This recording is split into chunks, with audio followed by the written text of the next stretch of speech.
Så er vi kommet til dagens højdepunkt, hvor vi skal lave en matematikvideo. Og vi skal gennemgå definitionen af f mærke af x og beskrive de 3 trin til udregning af differentialkvotienten. Derefter skal vi udføre et og kun et af følgende beviser. Og hvis man lyster, kan man vise tretrinsreglen for f af x er lig med x i tredje. Okay. Jeg vil starte med at bruge det gode program GeoGebra til at vise, hvordan man har differentialkvotienten. Og det gør vi ved at sige, at vi vil gerne finde punktet, eller hældningen for punktet lige præcis hernede. Og det gør vi ved hjælp af et andet punkt, som vi har heroppe. Der har vi vores graf, som der er grøn. Den har vi 2 punkter på her, og vi har en lige linje, der går igennem de 2 punkter. For at finde hældningen mellem de 2 punkter, har vi vores gamle gode formel, som der hedder hældning lig med y2 minus y1 divideret med x2 minus x1. Og ved at vi gør det, der kan vi gå ind i vores graf her og sige, vi kan lave grafen om, eller formlen om, så vi kan bruge den i vores graf her. Og det gør vi ved at sige, at vi har vi vores x-punkt, og her har vi vores x-punkt plus et, det stykke der er imellem. Det stykke der er imellem har vi her, og det kan vi kalde for h. Altså har vi h imellem her. Og her har vi funktionen, her har vi funktionen af x, og her har vi funktionen af x plus afstanden. Altså hvis vi skriver den om, det skal også lige siges, at det vi har her, den her, det er en sekant, fordi den skærer vores funktion 2 steder. Okay, så hældningen af sekanten er lig med f af x0 minus h minus f af x0 divideret med x0 plus h minus x0. Altså det ene punkt minus det andet. Okay, så godt, so far so good kan man sige. Hvis vi så lader vores h her gå mod 0, ved at sige flytter vi da næsten helt hen til den anden, så det er så tæt, at det afstanden næsten er 0. Og det gør vi, så vi får her, flytter vores sekanser til at blive en mindre og mindre sekant, at den til sidst bliver en tangent, eller i hvert fald næsten en tangent. Nu har vi altså vores tangent her, og det kan vi opskrive ved at sige lim, sjovt ord, h gående mod 0 af vores hældning til sekanten er lig med hældningen til tangenten. På den måde så kan vi finde vores differentialkvotient, som vi kan kalde for AT eller slash er lig med f mærke af x, fordi det ligesom er hældning i det givne x-koordinat. Så skulle vi beskrive de 3 trin. Det kan vi gøre ved at sige først, skal vi opskrive en ligning, som vi gerne vil differentiere ved hjælp af tretrinsreglen. Der kan vi så 2 fluer s max sige, vi tager sgu f af x er lig med x i tredje. Bum. Så kan vi også lege lidt med den nemlig. Den kan vi så i første step putte ind i vores funktion, som vi har her. Det vil sige, at vi skal opløfte den i tredje. Så vi har altså x er 0 plus h. Jeg har skrevet minus heroppe. Det er satme dumt. Det har du sikkert skrevet ned. Nå, men det er altså i plus. Opløftet i tredje minus x 0 i tredje.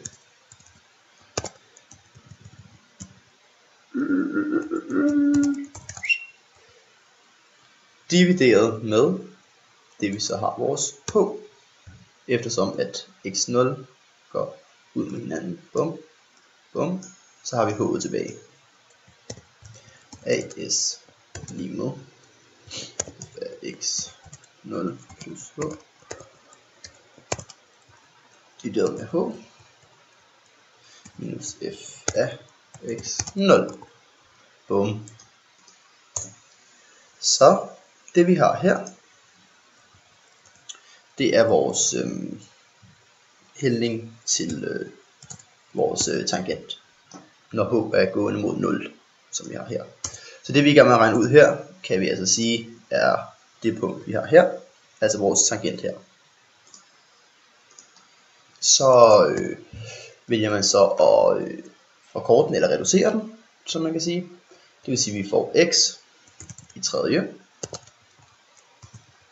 divideret med h plus h i tredje plus 3 x 0 i anden h plus 3h i anden x 0. Okay, nu har vi altså reduceret den følgende, og så skal vi så endnu reducere den endnu mere, og til sidst som step 3 sætte vores h lige 0. Så kan vi få ja, altså det er jo når h er gående mod 0, så har vi en tangent, og det er derfor vi skal AT og ikke AS her. Hvis h ikke er gående mod 0, så havde vi vores kant. Nå. Men vi reducerer så her. Vi skal også lige have skrevet minus x 0 i tredje. Bum.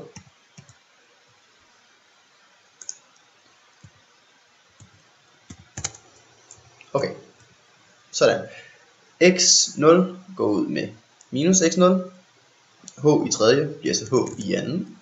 Plus, og her går h ud med h. Så har vi 3x 0 i anden. Plus vores h, der går op her. Så bliver det 3h gange x0. Og eftersom at så har vi 3h x0. Okay.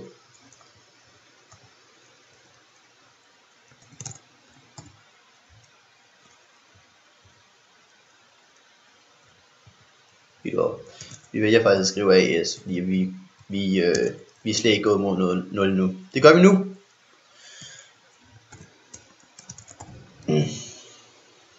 Nu går vi mod 0. Og nu siger vi, nu har vi vores h, som altså går mod 0, som vi ser op, at når h går mod 0, så har vi AT. Det vil sige AT, så h i anden, det er næsten ligesom 0 i anden, det vil sige ingenting. 3x i anden har vi stadig. Og 3h gange 3hx gange x0, det vil så sige 3 gange 0 gange x0, det giver så også 0, og altså har vi 3x i anden. Det vil sige, at vi har hermed f mærke af x lige med at f mærke af x, det er det samme. Så har vi 3x i anden. Altså er vores f af x lige med x i tredje lige med dette. Og på den måde kan man så bruge trinreglen til at vise forskellige ting. Og det er de 3 trin, som man så bruger. Reducere eller finde ud af differencen mellem dem. Reducere og sætter h til at gå mod 0. Og derved får sin endelige resultat. Nå. Nu har vi jo allerede vist det en gang, men hvorfor ikke gøre det igen? Det kan vi så sige, at vi tager, ja, lad os have 4'eren. Så har vi så her, hvis jeg lige vil vise, at hvad sker med 4'eren her. Den hedder f af x lige nu 2x i anden. Den sætter vi så ind i vores formel her, som vi brugte længere op. Den her. Den sætter vi ind her. Det vil sige, at vi har 2 gange x0 plus h i anden minus 2x i anden. Det skal også divideres med h. Okay, men så lad os reducere det. Så har vi 2x0 i anden plus 2h i anden plus 2x0 på minus 2x i anden. Yes. Og alt det her skal så selvfølgelig stadig divideres med vores h, som der. Bum. Det vil altså sige 2x0 i anden går ud med 2x0 i anden. Så har vi 2h i anden, der bliver til h, det vil sige 2h, eller h går ud her, op her, bum bum, så den bare bliver til h i første, h, plus 2x 0, hvor at h går ud med den, så det vil sige, at vi har 2x plus 2x 0. Så tager vi så vores h og sætter den til at gå mod 0. Det vil sige, at vi har 2 gange 0 igen, og det giver 0. Og vi har vores 2x tilbage. Det vil altså sige, at vores f-mærke af x bliver 2x. Så vi gik altså fra at have denne her. Ja. Bum. Bum. Bum. Ja. Den der bliver så, når vi differentierer den, til 2x. Og ja, det var så ved hjælp af 60-reglen, at man gjorde det. Og det var vist egentlig det så. Det er ikke så meget længere end det. Og ja, bum, så er vi jo færdige med det.